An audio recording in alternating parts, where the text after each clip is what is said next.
You're not here to learn something new. You're here to remember what you already are.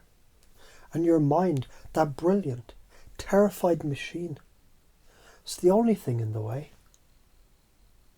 Think of your consciousness, your awareness, not as a thing you have, but as the screen that the movie's playing on. The movie has drama, comedy, horror, your thoughts, your emotions, your so-called life. The screen doesn't give a shit. It just is. It holds it all without becoming any of it. You already do this when you're so engrossed in a task that you forget that you're there. Maybe when you're creating, or fixing something, or lost in a piece of music.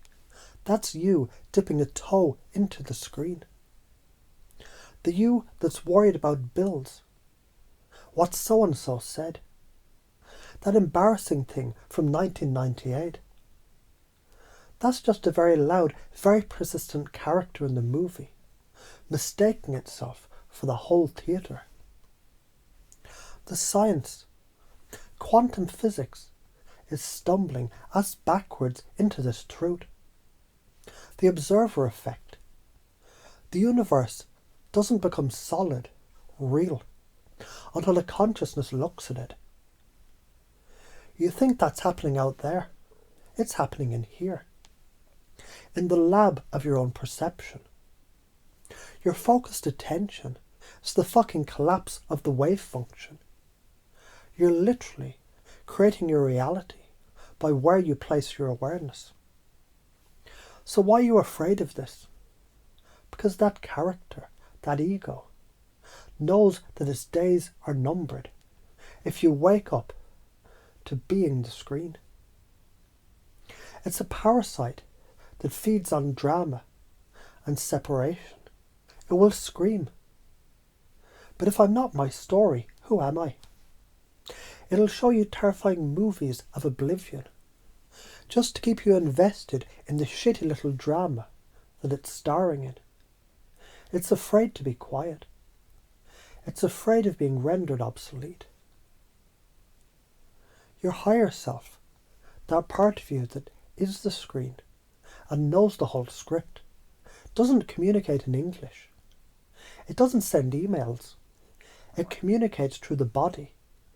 It's a feeling, a gut knowing, a tightening in the chest, a flutter of excitement, a sense of fuck yes or hell no. That's your internal GPS. Most of you, you've been ignoring it for so long. It's like you're trying to navigate with a map from 1987 that's been scribbled on by a toddler.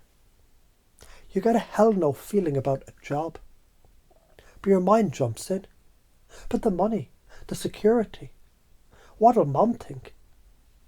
And you override the GPS. And then you wonder why you keep ending up in the same dead-end spiritual cul-de-sac. The karma of not doing this. It's not some mystical punishment. It's cause and effect. You ignore your internal guidance. You make choices from fear and mind logic. And you get a life that feels like a constant uphill battle. You create the same relationships with a different face. The same financial problems with different dollar amounts. The same fucking lesson over and over until you finally get sick of your own shit and listen. So let's get specific. That angst you feel. That there must be something more. That's your GPS screaming at you. That you're off course. It's not a call to find a new, more complex map. Another book, another guru, another channeled message. It's a call to stop the car. Shut the fuck up. And feel the engine. The answer isn't out there. The answer is the quiet hum of the engine itself. The I am that exists before the question. Channeling isn't just for people to talk to aliens. You channel every time you've got a gut feeling. Every time a solution pops into your head in the shower. Every time you know exactly what to say to a friend in need without thinking. That's intuition. That's a low level, everyday channeling of intelligence bigger than your thinking mind.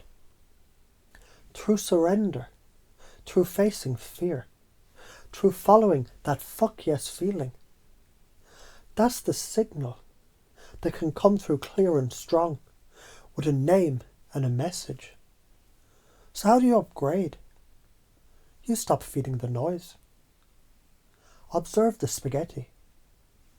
Your mind is a thought-generating machine. You don't have to believe every thought. Just notice it. Ah, there's the thought that I'm not good enough. How interesting. It's like watching clouds pass in the sky. You are the sky. The clouds are just weather. Feel the fucking feeling. When fear comes, or sadness, or that existential angst, don't run. Don't grab your phone. Don't eat a pizza. Sit the fuck down. Close your eyes. Drop your attention into your body. Where is it? The heart. The gut. Feel it. Surrender to it. Let it be there. It's just compressed energy. When you meet it with awareness, instead of resistance, it unravels. And what's at the core? It's not a monster. It's a fucking love letter from your soul, pointing you back to where you disconnected. Follow the breadcrumbs. Your higher self guides you through excitement, through joy, to what feels light and expansive. Your mind will call it irresponsible. It will list 1,000 reasons why you can't. Your job is to take only one tiny step. Then the next breadcrumb appears. This is how you build a life that feels like magic, not like a grind. This is how you become a walking, talking reality shifter. If you do this, if you truly make the shift from identity as the chaotic weather to being the still, vast sky, your life changes, not because the circumstances necessarily change, but because the context does. The same problem arises, but now you see it as a cloud, not as the end of the world. You have access to a clarity and a power that doesn't come from your limited personality. You start making choices from a place of inner truth, not external pressure. Relationships either deepen into authentic connections, or they fall away, making space for what's real. Your work becomes an expression of your soul, not just a paycheck. You become a clean conduit. And a clean conduit doesn't radiate desperate, needy energy. It radiates a calm, powerful presence that literally, physically changes the vibrational field around you. You become a walking peace bomb. You don't have to preach. Your mere presence, your state of being, becomes the teaching. It forces others to confront their own noise, their own dissonance. You become a catalyst just by being you. If you don't, you stay in the loop. The same fears, the same dramas, the same longing for something that you think is outside of you.